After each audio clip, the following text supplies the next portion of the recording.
Comenzamos aquí el tema 8, mantenimiento y riesgos asociados a la impresión digital, concretamente los puntos 8.1, elementos y distintas partes de la máquina, y el punto 8.2, impacto ambiental de los residuos procedentes de la impresión digital.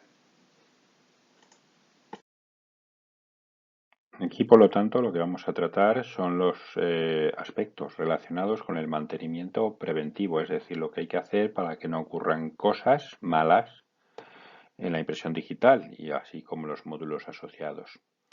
Es necesario un mantenimiento regular y de hecho se hace para conseguir sacar el máximo partido a la impresora. Es normal que el mantenimiento se halle comprendido dentro de una relación de contrato del impresor digital con el fabricante de la máquina, así que muchas de las tareas de mantenimiento lo realizan técnicos del fabricante. Sin embargo, hay partes del mantenimiento que lo puede hacer el propio operador de la máquina como parte de sus tareas diarias, no solo imprimir. Vamos a repasar ahora los elementos que nos encontramos en la máquina, que ya conocemos, y a los que se debe aplicar de una manera u otra un mantenimiento regular. Por un lado, los dispositivos de entrada y alimentación, los dispositivos de generación de imagen, los dispositivos que acondicionan el tóner en el revelado o entintan en la impresión inkjet, dispositivos de transferencia al soporte, dispositivos de fijado y secado del tóner o de la tinta y dispositivos de salida y de entrega del soporte impreso. Comenzamos con los dispositivos de entrada y alimentación de la máquina. Estos son los elementos de la máquina que tienen una función de almacenar y otra de entregar en condiciones adecuadas los soportes que se van a imprimir al resto de la máquina. No todas las prensas digitales incluyen estos elementos de almacenamiento, no lo necesitan, pero sí todas disponen de dispositivos de alimentación adaptados a los distintos formatos en los que pueden presentarse los soportes, es decir, impresión en hoja, impresión en bobina, objetos en 3 dimensiones. Vamos a verlos a continuación. Comencemos con los elementos y parte de la máquina de los dispositivos de entrada y alimentación. Encontramos sensores de control de formates que detectan el formato y el ajuste de los mecanismos en función de dicho formato. También mecanismos de regulación de entrega y paso por máquina que se realiza por lo general automáticamente en función del formato y gramaje especificado. También de control de bobina en el caso de máquinas impresoras que se alimentan precisamente mediante bobinas. Y de alineación, se parte de una alineación básica en bandeja o en el alimentador de la bobina que puede afinarse o ajustarse más mediante mecanismos de control y topes laterales y frontales, de tal manera que se alinee el soporte por uno de los lados y frontalmente.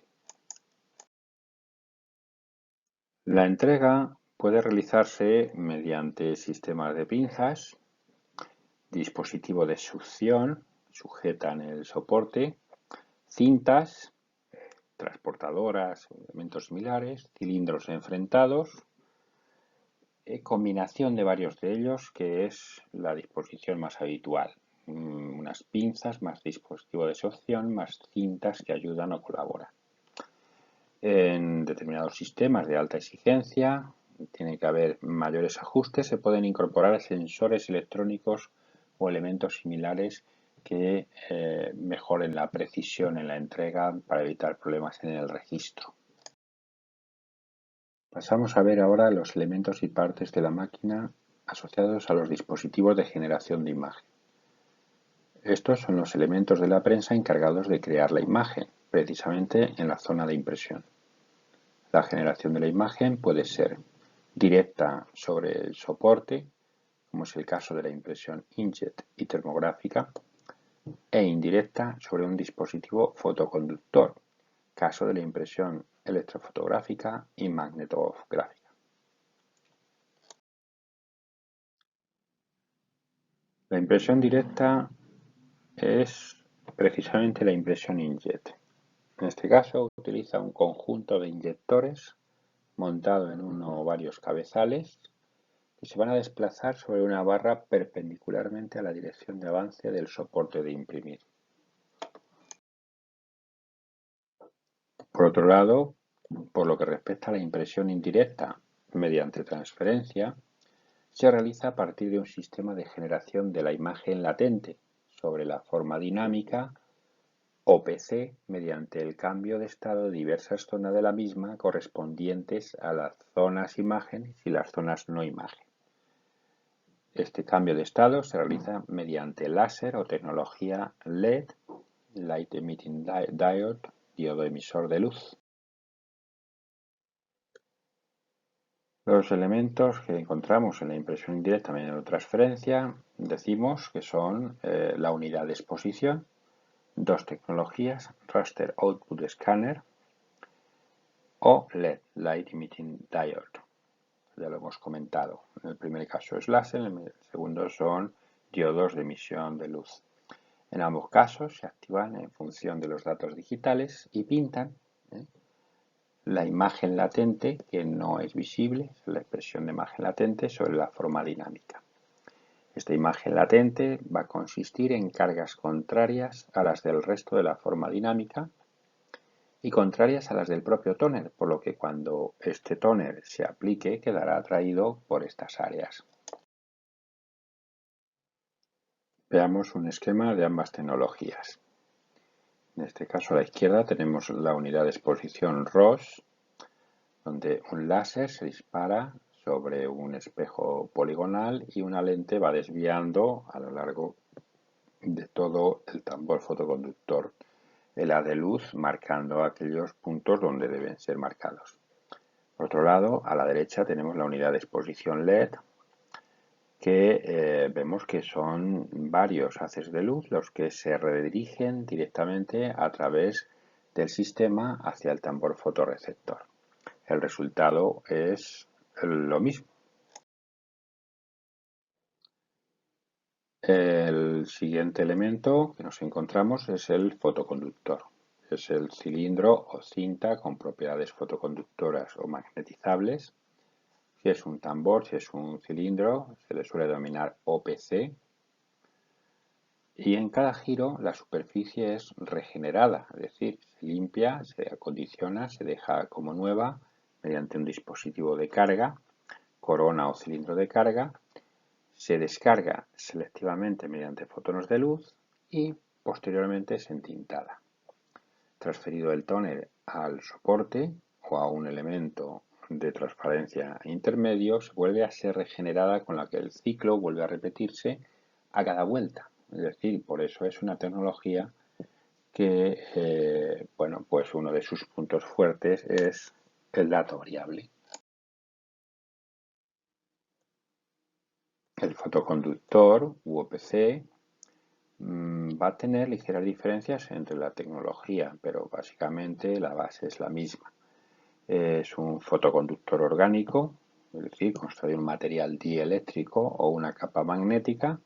Y ahí vemos un esquema donde, cuando incide el haz de luz, que estaría ahí, en ese elemento amarillo que vemos que incide, pues va a hacer que cambie la carga. Como veis, en superficie tiene unas cargas negativas que luego se cambian para que quede liberado a cargas positivas. El tóner, puesto que de tóner se trata, pues lo hallamos en dispositivos de acondicionamiento del tóner, revelado y entintado. El tóner ha de ser cargado previamente a su aplicación al tambor fotoconductor. Este proceso se denomina revelado, consiste en el acondicionamiento del tóner en una unidad específica, la cual dispone de un mecanismo magnético o similar que genera cargas negativas. Este mecanismo recoge el tóner con cargas positivas y las transfiere al elemento fotoconductor, en el cual se ha generado la imagen latente con cargas negativas, por lo que el tóner quedará fijado provisionalmente sobre esas zonas. El tóner es un elemento complejo. Ahí vemos un esquema de cómo está constituido un tóner actual, donde hay partículas de pigmento que aporta la coloración.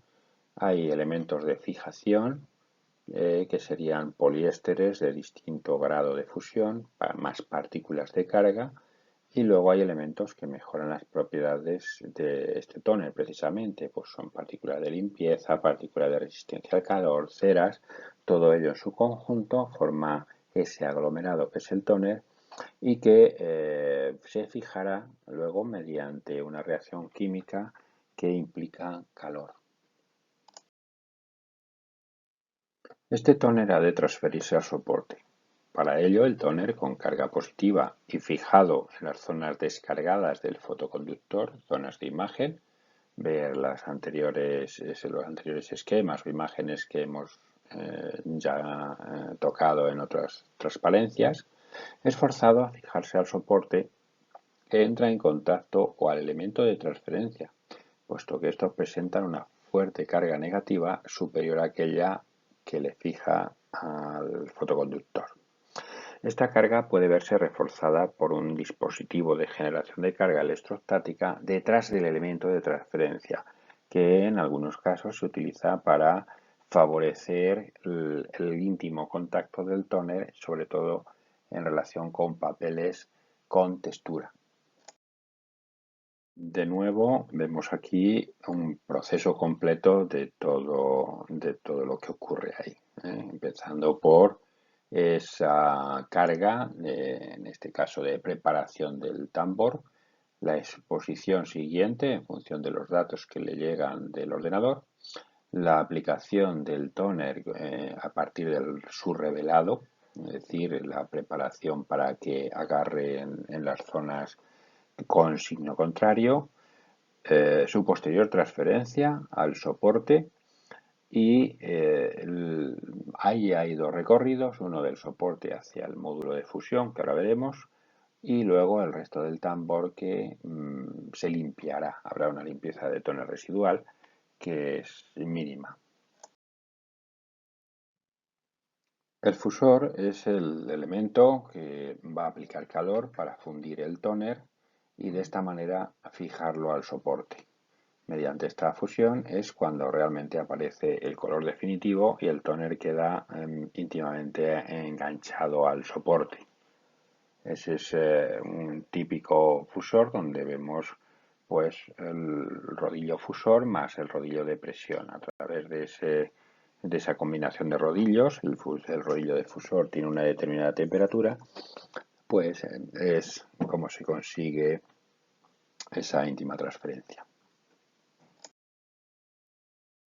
Una vez que se ha impreso el soporte, pues luego hay que acumularlo en la parte de la máquina donde se le recogerá o tendrá posteriores tratamientos. Se va a acumular tanto en dispositivos internos como externos. A partir de este punto es posible encontrar múltiples aparatos acabadores que permiten conseguir productos de todo tipo. En este caso vemos unos esquemas de una típico módulo de acabador con distintas partes de la máquina donde aparecen distintas bandejas, donde aparecen módulos de grapado, donde aparecen módulos de plegado. Cada uno de esos números pues es precisamente uno de las partes que pueden hacer una determinada opción, darle un determinado acabado. A continuación vamos a ver el punto 8.2, impacto ambiental de los residuos procedentes de la impresión digital. Importante aspecto que hay que tener en cuenta dado la evolución actual en todos los sistemas y en toda la industria. Vamos a entender por residuo cualquier sustancia u objeto del cual su poseedor se desprenda o del cual tenga la intención u obligación de desprenderse. Y esto es normal en la industria gráfica y en la industria en general. Siempre vamos a generar una serie de residuos que tenemos que liberarnos de ellos. Ahí en el ejemplo vemos un cartucho de residuos para la tecnología inkjet. Está nuevo, está limpio, no está manchado. En la parte central tiene una especie de esponjas que son los que van a absorber la tinta que sobra, la tinta sobrante de la máquina cuando termina de imprimir. Según va imprimiendo, según llega al cabezal, tiene que limpiar los restos. Y eso es lo que recoge este particular dispositivo. Vamos a enumerar a continuación las actuaciones de los fabricantes y empresas en relación con los residuos, teniendo en cuenta que prácticamente están obligados a hacer algo precisamente para conservar el medio ambiente. Primero, nos encontramos con un compromiso generalizado en la producción y utilización de artículos que generen menos residuos. Hay una presión social, por una parte, y un impulso administrativo mediante penalizaciones si no lo hace. Por otro lado, hay usos más eficientes de los productos, embalajes y suministros. Se trata de reducir los residuos asociados a estos elementos en la fabricación, en el uso, en su reutilización y, lógicamente, intentando conseguir el máximo de reciclado. También hay actuaciones en relación con la implantación y utilización de sistemas de recogida y reutilización o reciclaje, hasta el punto de que tienen sistemas montados para recoger cartuchos, recoger residuos que ya han tenido su uso. Por otro lado, hay una investigación y un desarrollo e implantación de tecnologías que generan menos residuos, por ejemplo, en la reutilización de papel. Por último, se implantan normas de calidad ISO 14001, sistemas de gestión ambiental que colaboran, contribuyen en esa gestión, manipulación y reducción de residuos. Vamos a analizar ahora los residuos. Concretamente comenzamos con los residuos sólidos. Y dentro de los residuos sólidos, pues uno de los importantes son los soportes. La impresión digital no genera maculaturas, es decir, los restos impresos que no valen, porque se ajusta el color, porque se está ajustando el registro. En el caso de la impresión digital, desde la primera hoja impresa, el registro y la antelación están conseguidos y por lo tanto son impresos válidos, por lo general. Los posibles residuos en este apartado tienen más que ver con errores en la ejecución del trabajo, se ha hecho mal y se imprime, o con actuaciones de calibración. Entonces sí hay que gastar algún elemento para poder calibrar. Otros residuos asociados a este apartado son los recortes en aquellos procesos que incorporan procesos de encuadernación manipulados. Esto es una actuación normal para determinados productos. En todo caso, los soportes papeleros son reciclables. Estos otros soportes como plásticos pueden ser reciclados si el plástico está catalogado como tal y si se realiza la separación adecuadamente. El siguiente residuo sólido a tener en cuenta es el tóner. En este caso, los residuos de tóner que se generan durante el proceso de impresión se almacenan en dispositivos específicos de recogida. Una vez lleno ese dispositivo, ese recogedor, es un recipiente, es una botella o algo similar, el sistema avisa de tal hecho y este debe ser retirado y tratado como un residuo que posteriormente va a tener un reciclado. La operación de retirado la realiza el propio fabricante o una empresa comisionada para ello. De la máquina la retira el operario, pero luego lo guarda y es el propio fabricante o la empresa quien se hace. Por lo que respecta a las piezas recambiables, a los recambios, la mayor parte de las piezas de las prensas digitales actuales se pueden cambiar, se pueden recambiar, ¿no? Cartuchos de tóner, tambores fotoconductores, inyectores, fusores, etc. Todas estas piezas a lo largo de la vida útil de la prensa, de hecho, se reponen varias veces. Esto le da una vida, alarga la vida de las máquinas por lo general. Es el propio fabricante quien establece el servicio de asistencia técnica y mantenimiento, es decir, que va incluido en la venta de la máquina, o por lo menos eso intenta, y ahí en ese servicio de asistencia técnica y mantenimiento se incluye la recogida de las piezas, su recambio y su posterior tratamiento para reutilización o reciclaje. En cuanto a los residuos líquidos, quizá el que más destaque son las tintas líquidas propias de los sistemas inkjet, por ejemplo. La impresión digital no destaca particularmente en la generación de residuos líquidos, pero sí hay alguno. En este caso hemos dicho que es la propia tinta en los procesos de impresión digital que utilizan tintas líquidas. Los residuos asociados son restos que quedan en los cartuchos contenedores y que son recogidos al agotarse y luego se reciclan. Y los restos que se almacenan como sobrante en los depósitos de recogida. Poco a poco se va descartando una pequeña cantidad a modo de limpieza y esto es lo que nos vamos a encontrar. Estos depósitos siguen el mismo procedimiento de recogida establecido en el caso de los tóneres y son reciclados posteriormente. Por lo que respecta a los residuos gaseosos, estos se derivan de reacciones físicas y químicas que se generan en los dispositivos de impresión digital, así como la evaporación en el secado de las tintas líquidas, que se generan compuestos orgánicos volátiles, denominados VOC o COB en inglés, y ozono en los sistemas electrofotográficos. En ningún caso sobrepasan los límites fijados por ley, si no, no se podrían vender las máquinas, si bien a veces deben incorporarse sistemas de evacuación y filtrado en prensas de gran productividad y ubicadas en emplazamientos cerrados. La energía. La energía se considera un recurso muy importante y su reducción es un tema de mayor interés por parte de todos, fabricantes, administración, empresas, usuarios finales. Esta energía hay que producirla y ello hasta ahora solo es posible mediante el empleo de recursos naturales agotables. La energía hay que pagarla, por lo que la reducción de esta partida de la energía no solo es positiva para el medio ambiente, sino para el bolsillo. Las actuaciones de los fabricantes van encaminadas a la reducción de la energía en la fabricación de los dispositivos, la creación de materiales más eficientes en cuanto al consumo energético y la implementación de sistemas en los dispositivos que reduzcan su consumo de energía. Por ejemplo, pues un tóner que funde a menor temperatura, con eso es suficiente, o máquinas que se autoapagan, se van a reposo en cuanto pasa un determinado tiempo sin usarse. Damos por terminado todo lo relacionado con el tema 8, puntos 8.1 y 8.2.